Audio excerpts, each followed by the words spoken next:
చక్కని సీతకి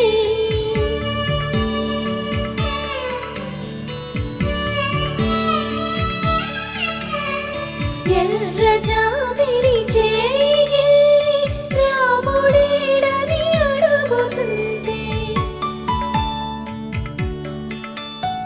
చూడలేదని పెదవి చెప్పే చెప్పలేమని కనులు చెప్పే నల్ల పూసైనా